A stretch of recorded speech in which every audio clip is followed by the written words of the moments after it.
ভারতের কোর পয়েন্টগুলো জানতে চাইবো, যেখানে সেনা বর্তমানে একেবারে নিজেদেরকে তৈরি রেখেছে যে কোনো ধরনের বিপদ হলে পরে প্রতিহত করার জন্য। প্রত্যেক কোর হেডকোয়ার্টারের একটা রেসপন্সিবিলিটি থাকে, কোনোটা স্ট্রাইক কোর থাকে, কোনোটা ডিফেন্সে থাকে, কোনোটা একবারে বাংলাদেশের ভেতরে গিয়ে অ্যাটাক করবে, অথবা এই কোরগুলো শুধু বাংলাদেশের জন্য নয়, এই পূর্ব সাইডে আমাদের যে 4টে কোর আছে এটা আমাদের চায়না সেন্ট্রিক কোর। বাংলাদেশে আমরা এখনো বলছি আমরা একটা পিপিলিকার এক ছোট তার থেকেও ছোট মনে করি। বাংলাদেশকে আমরা কোনো রাষ্ট্র যার সঙ্গে ভারতে লড়াই করতে হবে, প্রথম কথা এটা আমরা মানি না। তো বাংলাদেশের অবস্থা হচ্ছে সেরকম, পিপিলিকার যখন পাখা গজায় সে মরিবার তরে দৌড়য় হচ্ছে আগুনের দিক। তো পিপিলিকার এখন মনে হচ্ছে ওই পাখা গজালে নতুন নতুন পাখা গজিয়ে উঠতে শিখেছে, তো তারা দেখবে আগুনটা বোঝে না, আগুনের মধ্যে ঢুকে যায় এবং ঝলসে মরে যায়।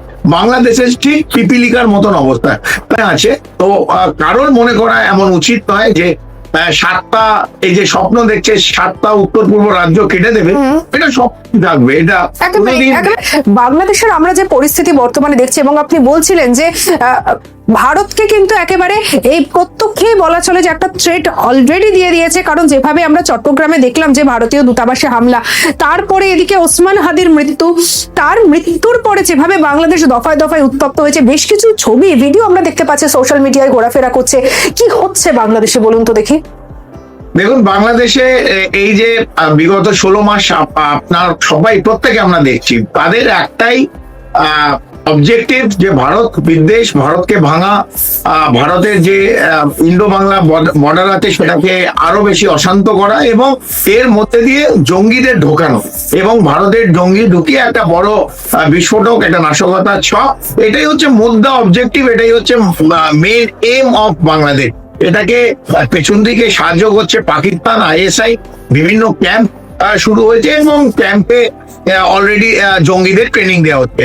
অলরেডি 12 মাস হয়ে গেছে তাদের ট্রেনিং দিচ্ছে। আমি বলছি, আবার আস্তার বাংলা বলছি, যেদিন খুশি এরকম একটা দেখবো বিভিন্ন জায়গা দিয়ে এই নাশকতার ছক করতে। কোনো একটা জায়গা দিয়ে তো একটা মাছিও গলে যায়, সেই জায়গা থেকে গলে এসে একটা অঘটন কিন্তু ভারতবর্ষে আবার চেষ্টা করবে। যদি সেটা করে, আমি আবার বললাম, এখন ভারতবর্ষ সেই 1971 ভারতবর্ষ নয়, 2025 শেষের দিকে এসেছি, 2026 ভারতবর্ষ, যেখানে any such act of terror will be taken as an act of war. This is an act of war. So Bharatvarsha সেই দিকেই কিন্তু এগিয়ে যাবে। এক, এটা বাংলাদেশকে ভেবে পড়তে হবে। 2, হাদিকে কে মারলো? ভারত, যে এখন সমস্ত আঙুল ভারতের দিকে ছড়িয়ে দিচ্ছে, হাদিকে মেরে ভারতের কি লাভ হবে? এটা বাংলাদেশের প্রত্যেকটি মানুষ, যারা বুদ্ধি সম্পন্ন মানুষ, তাদের চিন্তা করতে হবে। হাদি একটা লোক যে 7 সিস্টার একটা ম্যাপ দেখিয়েছে, যার গোপদারি ওঠেনি। ভারতবর্ষ তাই নিয়ে এত বেশি চিন্তিত নয়, এই ছাত্র নেতাদের নিয়ে ভারত একদম চিন্তিত নয়। তারা বাংলাদেশের স্বপ্ন দেখছে, এটা রেটরিক, এটা রেটরিক। এখানে রোজ বহু লোক নানা রকম কথা বলছে। আমরা সেই ম্যাপটা বর্তমানে দেখাচ্ছি, যে ম্যাপটাকে বিকৃত করা হয়েছিল, ভারতের ম্যাপকে বিকৃত করা হয়েছিল, এবং গ্রেটার বাংলাদেশের স্বপ্ন দেখা এই হাদি একটি ম্যাপ পোস্ট করেছিলেন, যেটা আমরা দেখাচ্ছি, যেখানে পশ্চিমবঙ্গের বেশ কিছু অংশ, ঝাড়খণ্ডের বেশ কিছু অংশ, সর্বোপরি যেটা বলা যায় যে ভারতের বেশ কিছু অংশকে বাংলাদেশের নিয়ন্ত্রণাধীন বা বাংলাদেশের ম্যাপের অন্তর্ভুক্ত করার স্বপ্ন দেখছিল এই হাদি, সেটাই আমরা দেখাচ্ছি। একদম সঠিক শ্রেয়সী, এটা যেটা আপনি দেখাচ্ছেন এটাই। দেখুন, এইটা এসছে তো মোহাম্মদ ইউনিস, যে এই জঙ্গি যে অন্তর্বর্তী যে একটা জঙ্গি যে অ্যাডভাইজার আছে, উপদেষ্টা আছে, তার মাধ্যম দিয়ে এগুলো এসে। কারণ সে যখন লেফটেন্যান্ট জেনারেল শামশেরকে একটা বই দিচ্ছিল, পাকিস্তানের একজন সিনিয়র মোস্ট সামরিক বাহিনীর জেনারেল, সেই বইটার কভার পেজ হচ্ছে একটা গ্রেটার বাংলাদেশের ছবি ছিল। তো এইটা আছে ওপর থেকে, এবং এই যে লুঙ্গিপোজ অথবা ছাত্র নেতাগুলো যাদের গোপদারি ওঠেনি, এই মৌলবাদ গুলো লাফাচ্ছে যে 7টা উত্তর পূর্ব রাজ্য কেটে বাংলাদেশের সঙ্গে যোগ করবে অথবা পশ্চিমবাংলা যোগ করবে, এগুলো আমি অ্যাজ এন সামরিক বাহিনীর প্রাক্তন হিসেবে মনে করি। এবং আমি যতটা জানি, আমি দিল্লিতে আমার দীর্ঘদিন আমার কাজ করেছি, আমি বাংলাদেশে বিভিন্ন জায়গায় ঘুরেছি, বিভিন্ন জায়গায় বাংলাদেশের মধ্যে কাজ করেছি বিভিন্ন ভাবে। আমি বলছি এটা কমপ্লিট একটা চিন্তা, ওদের এটা চিন্তাধারা, এটা মুঙ্গেরি লাল কি হাসিন স্বপ্নে, দিনের বেলা ওরা এই স্বপ্নটা দেখে। তবে আমরা যেভাবে বাংলাদেশ যে প্ররোচনা দিচ্ছে ভারত, অটোমেটিক ইস্টার্ন কমান্ড কিন্তু নিজের জায়গা গুছিয়ে নিচ্ছে। সবসময় সব জিনিস তো টিভির পর্দায় অথবা প্রিন্ট মিডিয়া আসে না, যে ভারতীয় সামরিক বাহিনী কি করছে এটা বুক বাজিয়ে বলার জায়গা নয়। ভারতীয় সামরিক বাহিনী 24 ঘন্টা 7 দিন 365 দিন যা করা সেটাই করতে, এবং ভারতের সার্বভৌমত্ব, তার ইন্টিগ্রিটি বজায় রাখার জন্য তাকে যা করার দরকার ভারতের সামরিক বাহিনী এবং complete political establishment, complete government যে দিল্লিতে আছে তারা নিশ্চিতভাবে জানে। কিন্তু কর্নেল চৌধুরী, যেভাবে বাংলাদেশ যে পথে এগোচ্ছে তাতে তারা কি তাদের কি পুরনো চুক্তি ভুলে গেছে ভারতের সাথে হওয়া? সেই প্রশ্নটা তো থেকেই যাচ্ছে। চুক্তি যেটা হয়েছিল আপনি একদম সঠিক একদম বলেছেন, যে দুজনের ভূমি ইউজ করবে না একে অপরকে অ্যাক্সেশন অথবা অ্যাটাক করার জন্য। হাউএভার এই চুক্তিগুলোর কোনো ভ্যালু থাকে না। যখন আমরা দেখেছি বিগত 16 মাসে বাংলাদেশ প্রায় তাদের জমি, তাদের পুরো দেশটা, রাষ্ট্রটা তুলে দিয়েছে জঙ্গিদের হাতে, মৌলবাদীদের হাতে, এবং বিশেষ করে সেটা কন্ট্রোল করছে পাকিস্তান এবং আইএসআই সামরিক বাহিনী এবং মার্কিন যুক্তরাষ্ট্র। এই মার্কিন যুক্তরাষ্ট্র যে ভূমিকা সেটা আমরা ভুলে গেলে চলবে না। মার্কিন যুক্তরাষ্ট্র টিআই এর একটা প্রধান ভূমিকা আছে। এই অর্থ সামগ্রী, অস্ত্র শস্ত্র যেগুলো আসছে পুরোটাই কন্ট্রোলড অ্যান্ড হেল্পড বাই মার্কিন যুক্তরাষ্ট্র, যেটা পাকিস্তানের হাত দিয়ে পাঠাচ্ছে। এইটুকুনি। পাকিস্তান এখানে বাংলাদেশে যে কন্ট্রোল করছে, আইএসআই যারা কন্ট্রোল করছে তাদের দিয়ে এটা করছে। তবে আমি আবার বলি যে বাংলাদেশকে ভুলে যাওয়া উচিত না, যে রাষ্ট্র জন্ম পেয়েছে আর একটা ভারতের সাহায্যে, যে রাষ্ট্র যে রাষ্ট্রকে পূর্ব পাকিস্তান বলে লোক জানতো, সেটা বাংলাদেশ বলে যে নতুন নামটা আজকে, যে নামের দ্বারা যে রাষ্ট্র গঠিত হয়েছিল সেটা ভারতের জন্য হয়েছিল। এটা বারবার যেন আমি এই কথাগুলো স্ট্রেস দিচ্ছি, বারবার যেন ভুলে না যায়। তবে আমরা আমাদের যে বাংলাদেশের সঙ্গে Indo Bangladesh border 4096 kilometre, 4096 kilometre, পশ্চিমবাংলার থেকে আসাম হয়ে, মেঘালয় হয়ে, বিভিন্ন জায়গায় ত্রিপুরা অবধি যেখানে গেছে 4096 কিলোমিটার। আমরা কিরকম ভাবে আমাদের সার্বভৌমত্ব রাখতে হয় ভারতের সামরিক বাহিনী এবং ভারতের আপামর জনতা 140 কোটি মানুষ জানে।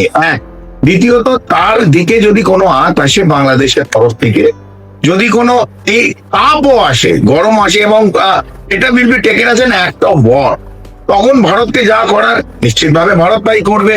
তবে আমি মনে হয় যে এগুলো রেটরিক্স, এই লুঙ্গি ফৌজ রেটরিক্স দিয়ে হাওয়া গরম করছে, কারণ তারা নিজেদের রাষ্ট্রে এই ফেব্রুয়ারি মাসে যে ইলেকশন আছে, যে ইলেকশন আগে বন্ডুল করে দেওয়ার একটা চক্রান্ত, এইটা হচ্ছে প্রধান। এই ইলেকশন হবে না, ভারতের দিকে আকর্ষ আঙুল তুলে দেখাও যে ভারত এই পুরো জিনিসটা করছে, এবং এই ভারত বিদ্বেষটা আরো মানুষের মধ্যে জাগিয়ে তোলা গেলে বাংলাদেশের ভালো। তাহলে বাংলাদেশ এই গণতান্ত্রিক বাংলাদেশের যে গণতন্ত্র যেটা ফিরিয়ে আসার একটা কথা, সেটা আসবে না।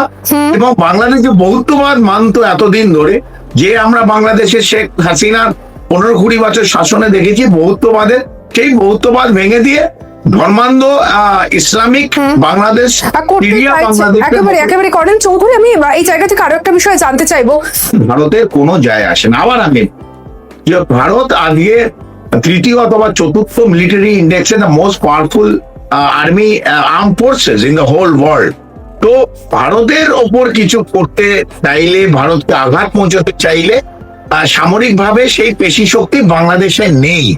এবং 7টা যে বারবার বলছে যে উত্তর পূর্ব রাজ্য তারা নিয়ে যাবে, 7টা উত্তর পূর্ব রাজ্য নেওয়ার জন্য যে সামরিক বাহিনী বাংলাদেশের দরকার, পাকিস্তান বাংলাদেশ জুড়ে নিয়েও 7টা রাজ্য নিতে পারবে না। এইটা আমি আজকে পরিষ্কার করে জানিয়ে দিচ্ছি, এই কথাগুলো জানা উচিত। কিন্তু এবার যদি আমি আমেরিকার কথা বলি, তাহলে আমেরিকাও তো প্রক্ষান্তরে চাইছে ভারতের ক্ষতি করতে। আমি আবার বলছি, কেউ চাইলো, আমি বলছি কে চাই, মানে কিভাবে চাইবে? ভারতকে বিখণ্ড করবে, ভারতকে ভাঙবে। নরেন্দ্র মোদীর আমলে আমরা দেখতে পাচ্ছি যেভাবে ভারত উন্নতির শিখরে যাচ্ছে, সেটা তো অনেক জায়গারই চক্ষুশূল, অনেক দেশের চক্ষুশূল, তার মধ্যে আমেরিকাও হতেই পারে, সেটা হওয়াই উচিত। চক্ষুশীল যদি না হয়, চক্ষুশূল যদি না হয়, তাহলে মনে হবে ভারত কিছু করছে না। চক্ষুশূল হচ্ছে বলেই সবাই বিশ্বে জানে ভারত এগিয়ে চলেছে প্রগতির দিকে, উন্নয়নের দিকে ভারত সবচেয়ে আগে। এবং ভারত আগে বলে ভারতের অর্থনীতি এখন তৃতীয় অথবা চতুর্থ সবচেয়ে strong in the whole world. ভারতের military power is the third or the fourth strongest military in the whole world. তো সেই জায়গায় তখন লড়াই করবে বাংলাদেশ, সামনে তো আর পাকিস্তান আর মার্কিন যুক্তরাষ্ট্র সৈন্য থাকবে না, সে বাংলাদেশে লড়াই করতে হবে। 7টা উত্তর পূর্ব রাজ্য নেবে বলছে, যে আর যে তাদের নিচে আমার মনে হয় এই আলোচনাগুলো অবান্তর প্রেয়সী, তাদের তো সেই আর্মি নেই টেক ওভার করতে। 4.5 মানে মানে টোটাল 18 কোটি তো মানুষ, কলকাতার আমাদের পশ্চিম বাংলার প্রায় 11 কোটি মানুষ, সেইখানে বাংলাদেশ পুরো একটা রাষ্ট্র নিয়ে 18 কোটি মানুষ।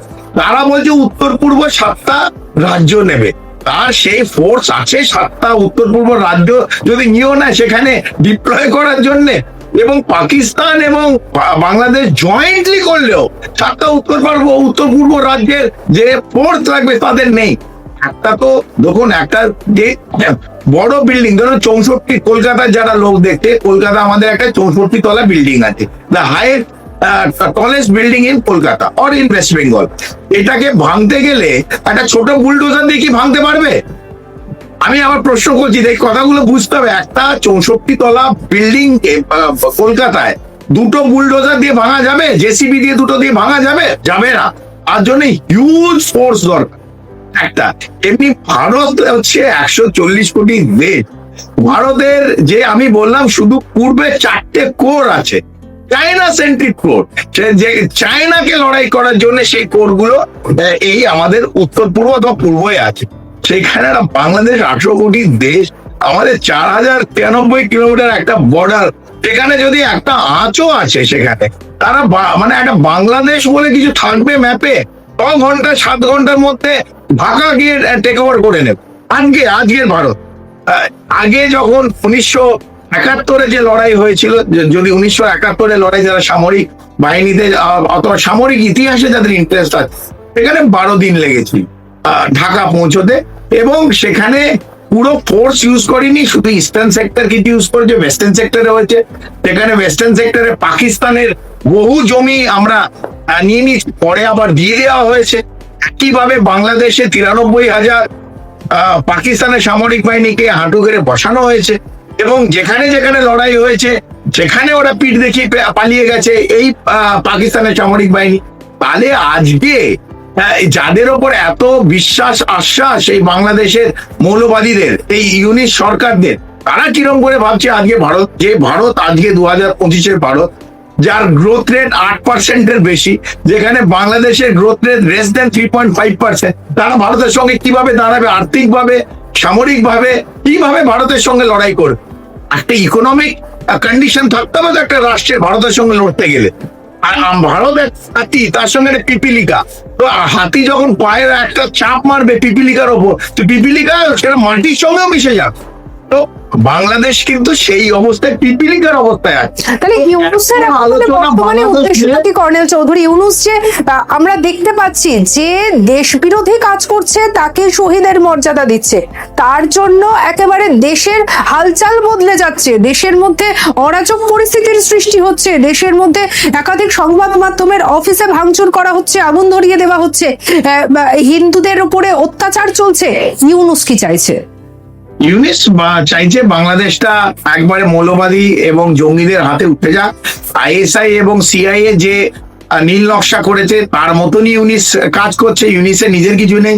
আপনি কি ছোটবেলা পুতুল নাচ দেখেছেন? এবং যারা দর্শক আমরা দেখেছি, আমরা ছোট সময়, আমরা এখন তো আর ওই হোয়াটসঅ্যাপ আর ইনস্টাগ্রামের টাইম, কিন্তু আমরা পুতুল নাচ দেখেছি। পুতুল নাচে যে দড়িগুলো থেকে যে টানাটানি করে পেছন থেকে, স্টেজের পেছন থেকে, পর্দার পেছন থেকে, সেই দড়িগুলো আছে আইএসআই এর হাতে, সেই দড়িগুলো আছে সিআইএ এর হাতে, সেই দড়িগুলো আছে তুরস্কর যে ইন্টেলিজেন্স এজেন্সি এখন আছে তাদের হাতে, এবং কিছুটা চায়নার হাতেও আছে। তো ইউনিসের নিজস্ব কিছু করার নেই। ইউনিস ক্ষমতা লোভী, ইউনিস একটা সুদখোর জঙ্গি, ইউনিস তাকে নোবেল লরিয়েট যারা দিয়েছে তার এই জঙ্গি ইউনিসেফ থেকে নোবেল লরিয়েট ফিরিয়ে নেওয়া উচিত, এবং ইউনিসেফ একমাত্র এই অবজেক্টিভ যেটার জন্য ওনাকে বসানো হয়েছে, যে শেখ হাসিনাকে একটা ভুল অভ্যুত্থান, ছাত্র অভ্যুত্থান দেখিয়ে ভারতে তাড়িয়ে দেওয়া হলো এবং তাকে প্যারাশুট ড্রপ করা হলো। ওয়াশিংটনের একটা ডিপ স্টেটের একটা মানুষ, তাকে বসিয়ে দেওয়া হলো যে যেভাবে ডিপ স্টেট বলবে সেইভাবে ভারতনাট্যম অথবা কত্থক ডান্স তাকে সেইভাবেই করতে হবে।